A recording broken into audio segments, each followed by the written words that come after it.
早就有2个肖战了，其中一个在这儿，就是我。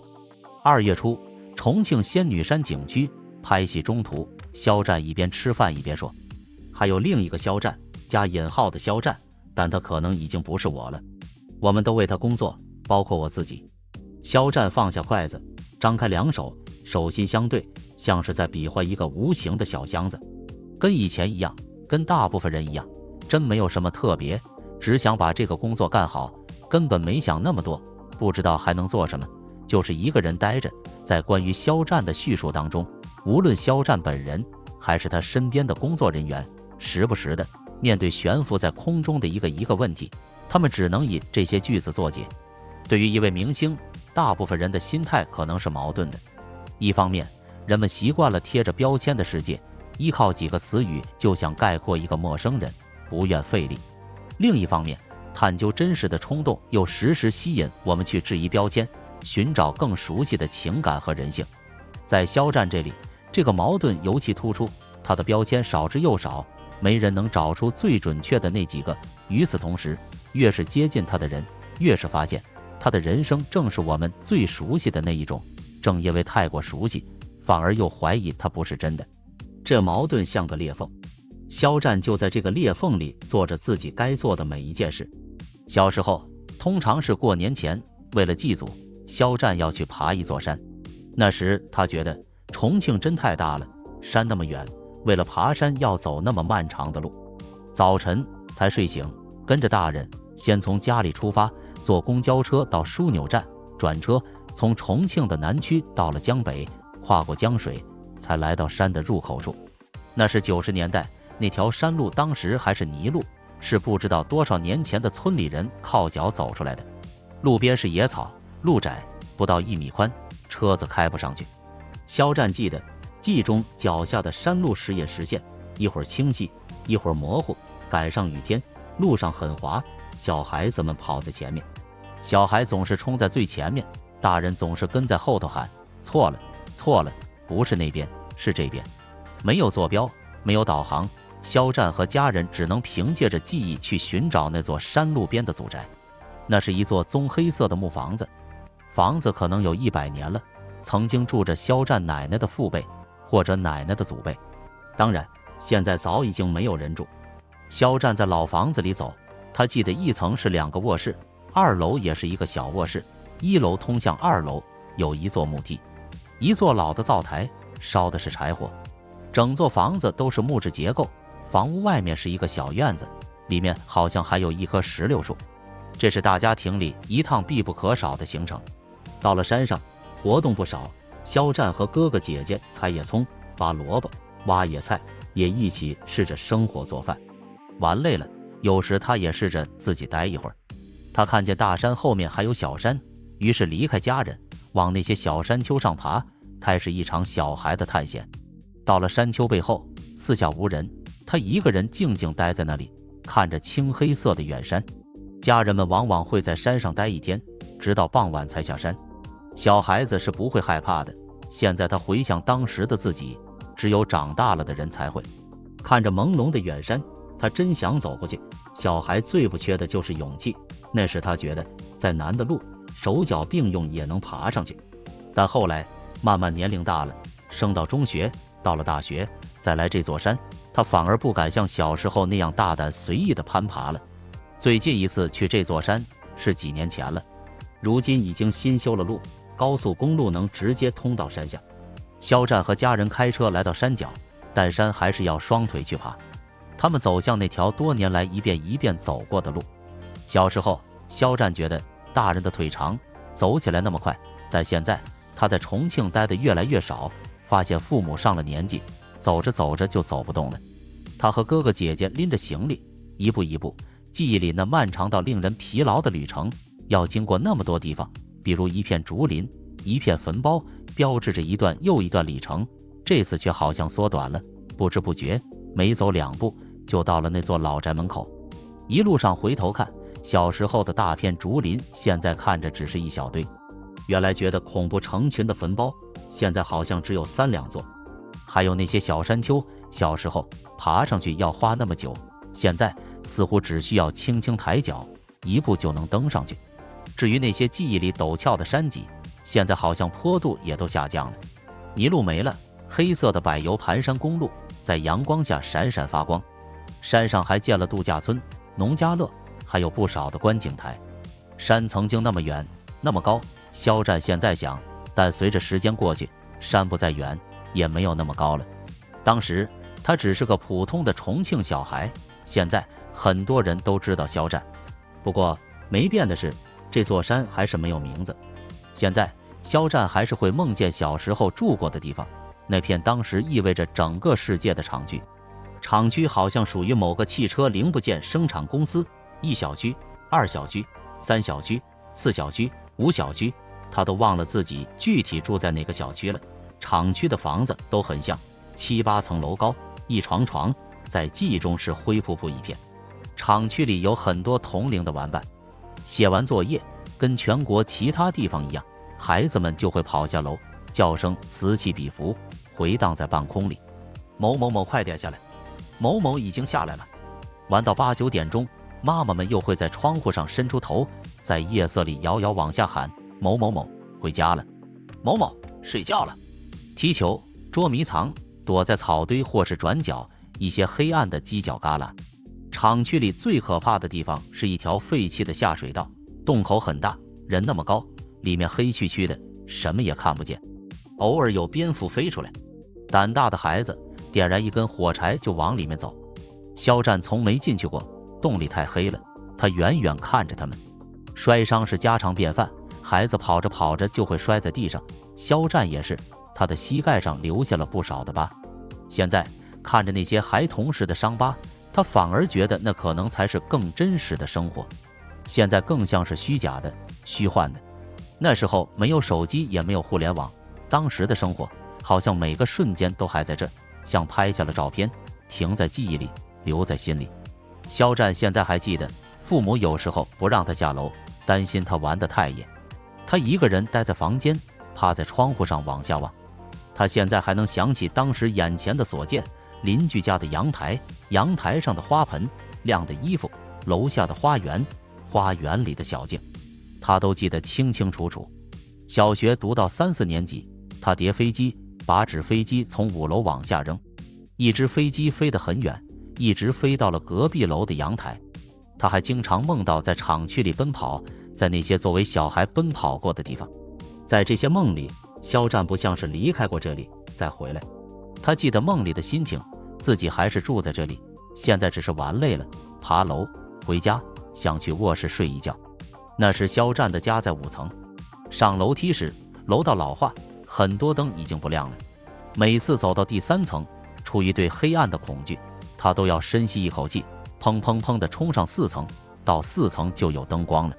现在每隔一段时间，他还会时不时地梦到那个黑暗的3楼过道，梦里漆黑一片，什么也看不见，不知道角落里有什么东西。还有一次他印象很深，在梦里他已经穿过了3楼的黑暗，来到了5楼，但依然没有灯光。面对熟悉的房门，梦中的自己伸出手，费力地想拧开门，拧不开，握起拳头敲门，屋里没有人，他怎么也打不开那扇门，就在梦中的楼道里徒劳地站着。跟其他人一样，有时肖战也会梦到考试，每次他都会惊醒过来。有次是一位数学老师，有些凶，其实他挺喜欢那个老师，但在梦里，老师看着他说：你怎么回事？怎么一道题都不会做？他看着书上的函数，傻了，我怎么还记得函数呢？一道题都不会做，完蛋了。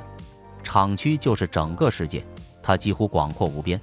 要出厂区，得提前和父母报告，就像是出趟国。那会儿他读百科全书，一套有4本，其中1本讲述地球与宇宙，书上有张图，画的是地球剖面图，地表下还有许多层。他想原来地球是这样，于是想起楼下花园有一块特别大的石头。他后来喊小伙伴一起来到那块石头前，提议说：我们搬开它，下面就是岩浆，就是地球真实的样子。现在回想，当时这样的想法幼稚可笑，但他细细品味，还是不知道自己那时候为什么如此执着于那块石头，执着于地球的真实面貌。只是一块普通石头，一个小孩却想从他背后看到整个宇宙。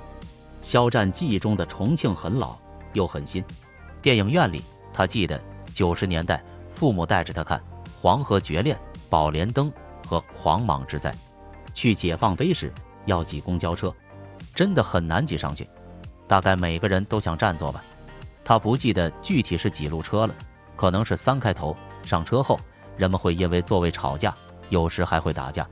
那路车太热闹了，永远都会有这些事情发生。站在车上，肖战看着窗外，公交经过下城区很长一段寂静安详的道路，车窗两边显现出有些古旧的老城模样。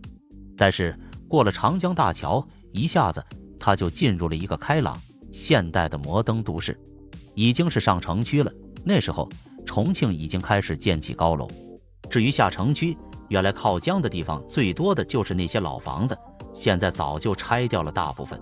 那样的场景很迷人。肖战现在想，好像自己身处在历史中，在那些逗留不去的沉稳的过去中，一抬头却又能看到高楼大厦上耀眼的玻璃幕墙，好像那些神秘的去往未来的东西就要把自己带走。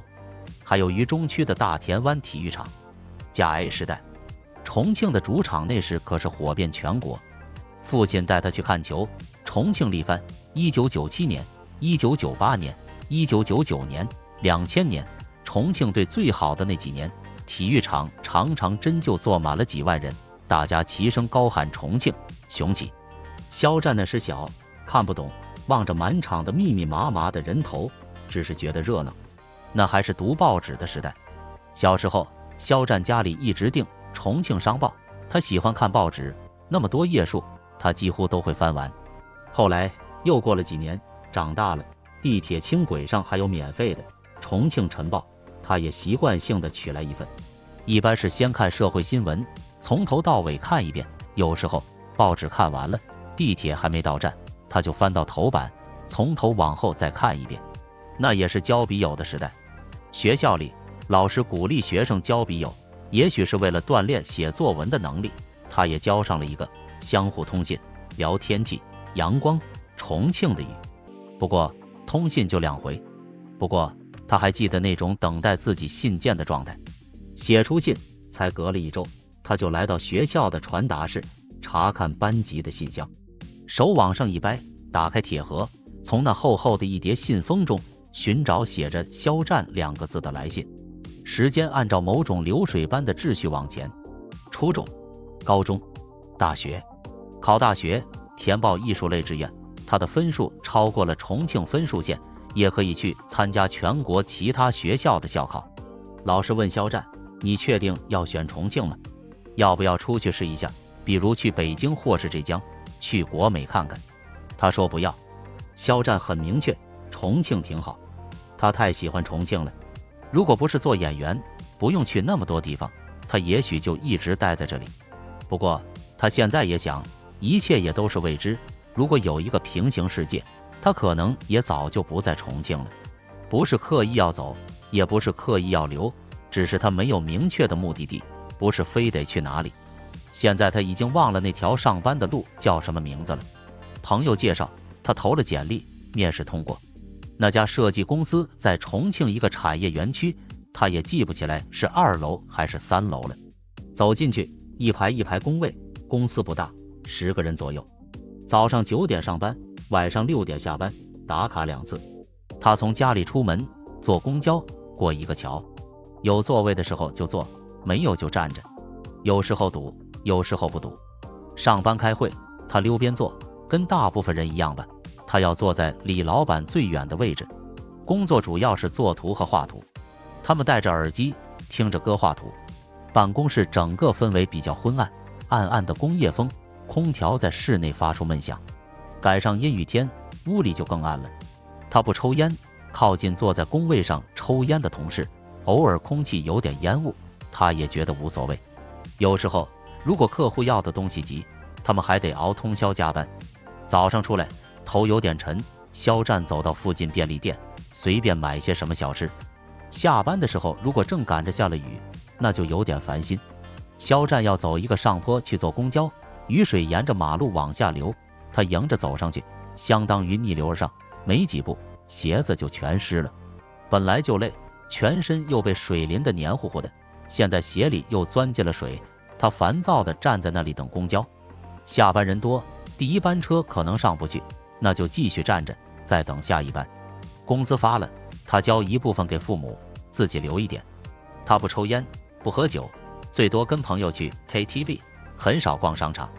得换季的时候真缺衣服，他才想着去买2件。这种习惯一直保持着，缺什么买什么，而且是直接去买，绝对不会先去逛商场。现在起床以后，肖战站在镜子前，镜子里的他头发凌乱，有时候脸有些肿。他想，如果被人看到这副模样，他们会怎么想？他得对自己的形象负责。身为艺人，本就必须在意外形。他爱吃面包，但碳水让人浮肿，拍戏会肿成单眼皮，那就克制欲望。有一部戏里要吃串，他就提前先饿一会儿。有段时间每天晚上6点过后，他就不喝水了。有一阵子，他瘦到比平时的体重少了20斤，但这些他觉得没什么可说的，就只是为了工作需要。他的脸显小，很多人见到他问他多大，他喜欢故作沧桑地说30多了，可人家总是觉得这个人就是20出头的样子。他说谢谢，但显小也不是永远都好。当要演绎一些相对需要驾驭年龄跨度的角色，看起来显小对于角色的塑造来说就是个障碍。有一次遇到戏里几位年长的演员，他观察他们的表情、面部动作，他注意到人的嘴角会随着年龄的增加有点往下走，他也故意学着嘴朝下去。要学的还有眼神，原来他看东西总是聚焦的去看，专注的看，那是年轻人的眼神。他再去观察那些年长的演员，发现他们看人是眯着，不聚焦，不在意，不费劲。他学起来，再看着镜子里的自己，好像终于有点像了。当然，他也不是只为了追求年龄感，而是因为剧情需要，他想更完整的塑造角色，不让观众跳戏。他开始健身，有意识的练肌肉，是2020年下半年。以前他只是规律性的跑步，后来因为要在一部戏中演一个身体强壮的人，他开始健身，这个习惯保留下来，直到现在。现在即便是在化妆间，他也会找时间做些高效的训练动作或者跑步，但始终总是有一些声音担心他会破坏曾经的形象。他也不想留长一点的头发，妆造时也不想保留刘海。团队总是会和他说，你听听大家的声音，你那样更好看。有时候他故意把自己弄得粗糙一些，的确会有人生气，而且是很多人生气。有时还会有外界的声音对他说，你不要健身，这张脸是他的，却有无数人看着，无数人提要求。这张脸，镜子里的脸，肖战看着他，有时想他是自己的，又好像也是其他人的。被认为长相好看，这会不会成为他演艺道路上的绊脚石？不止一次有人这样问他。对于好看的明星来说，这也许是个相同的困境，他也会这样想。可是他不能刻意做什么，一切都要看剧本，看剧情，看角色的需要。如果演都市剧里的一个年轻人，他想，那么故意扮丑也不对。如果剧情值得，需要他改变这张脸，那么他也有足够的热情和意愿为了角色去改变。这张脸能帮助到他，不过他也知道，有时自己必须要付出更多。现在他想，也许更重要的是寻找平衡吧。喜欢他的人，一些会一直留下来，还有一些是会离开的。他只是一步一步往前走，就像小时候爬山，带着这张不断在变化的肖战的脸。看剧本时，肖战总是会动一点小心思。如果他此刻是一名观众，站在第三方的角度去看这个故事，这个剧本能不能打动自己，自己能不能与这个角色共情。他很害怕只是成为现场的一名游魂，只是站着背台词，空洞的念台词没有意义。他知道，在一个情感充沛的古装戏里，那些天他总是在研究该怎么说话，才能让观众为他揪心。最好的课堂当然就是与那些更好的演员对戏。他不怕观众说他演得不如那些资深演员好，他更在意的是在戏里是否得到进步，是否学到新的东西。刚开始演戏时，导演怎么说，肖战就怎么做。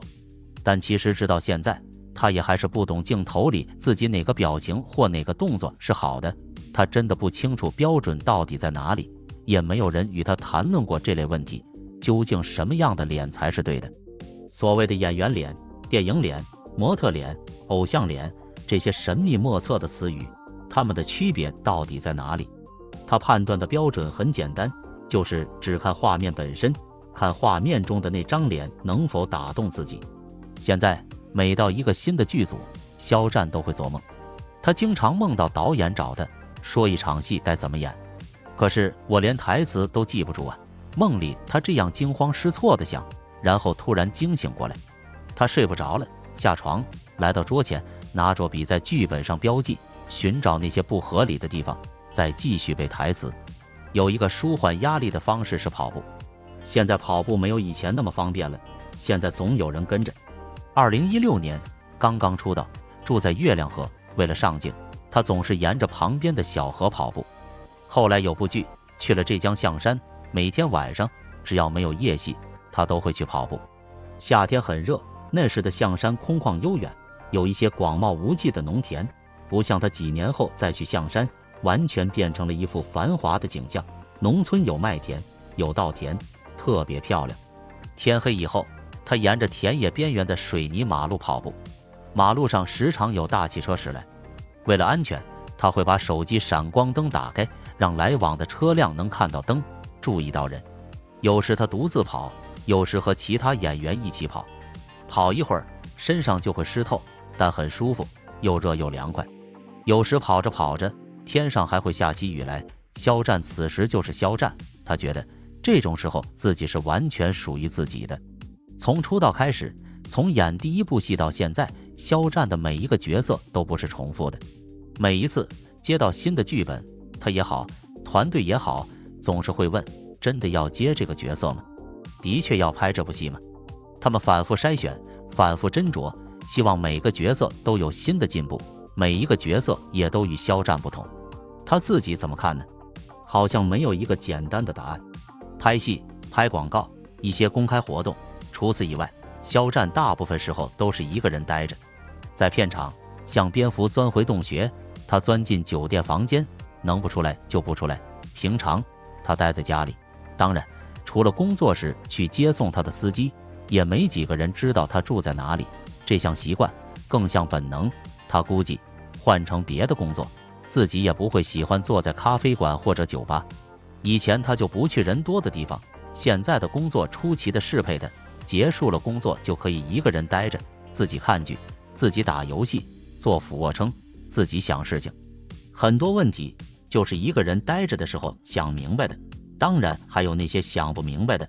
肖战的办法是，那就暂时不去想，问题得自己解决。他几乎不会主动向人开口，倾诉更是个离他很遥远的词。朋友跟他说，如果有压力就要跟别人说，去倾诉发泄。他不赞同，能解决的问题自己就能想明白，不能解决的说出来也是徒增烦恼。他倒宁可去做新的事情，这算是一种经验吧。人都是要不断的遇到问题，新的事情遇到新的问题，就把旧的问题忘了，这时候答案又是显而易见的，这说明前面那个问题就没那么重要。那些重要的问题哪怕被遗忘了，也会在某个夜深人静的时候重新浮现，像大浪打过来，孤零零一艘迷航的船。这时候肖战觉得依然没办法，问题就不在于倾诉。他想，即便跟100个人倾诉了，问题仍然在那里没解决，他就在深夜里飘回来。从大学时候开始，他就这样，因为自己不倾诉，不愿意表达，反而成了令人有安全感的对象，他就会被朋友抓住向他倾诉。他的角色是活人树洞，但是一方面为了帮助朋友，他总是听，然后听完就忘了；另一方面他又尽量挡回去，遇到倾诉就先问，你要说的跟我有关吗？跟我无关那就别说了，真不想听。他觉得要帮别人保守秘密很难，所以尽量不想听别人的隐私，倾听是有风险的，秘密如果曝光，自己就是嫌疑人之一。他不想当嫌疑人，更不想到时候还要跟朋友去证明自己的诚信，那不是我说的，我没有出卖你，那太荒唐了。他想，现在他一个人待着的时间很少，奢侈的时候连续能有3天。这些时候，他和工作人员尽量互不联系，各忙各的，留出空间，让他回到他自己的小宇宙里。这起初是习惯，后来成了默契，现在是事实。偶尔遇到一点工作上的小麻烦，肖战好像就能从身上随时拿出一些能量，把事情牢牢控制住。一次活动，少有的阴差阳错，已经该上台了。他们还在转场的路上，下了车，肖战往场地飞奔，主持人正在临场应变，一句一句的填补时间。走到台上，肖战记得自己的心脏还在狂跳，他先压住它，然后把话从嘴里送出来。但是所有人都没看出什么破绽，他控制得太好，太稳了，和之前的很多次一样。工作人员确信他真的随身带了一个小宇宙。我要跑了，有时候可能有点累了，或者突然想解解压，他开这么一句玩笑，只是玩笑，表情却认真。跑了去干什么？也许开一个花店，或者一家画廊。他说跑到哪都行，总之一个人待着，跑到童年的厂区，大田湾的看台，或者解放碑的公交车上，也可以跑回那个推不开门的5楼，或者跑回做设计的工位上，再继续跑，就跑到童年那座山上去了。山曾经那么远，那么高，但随着时间过去，山不再远，也没有那么高了。很多人知道他叫肖战了，可那座山依然没有名字。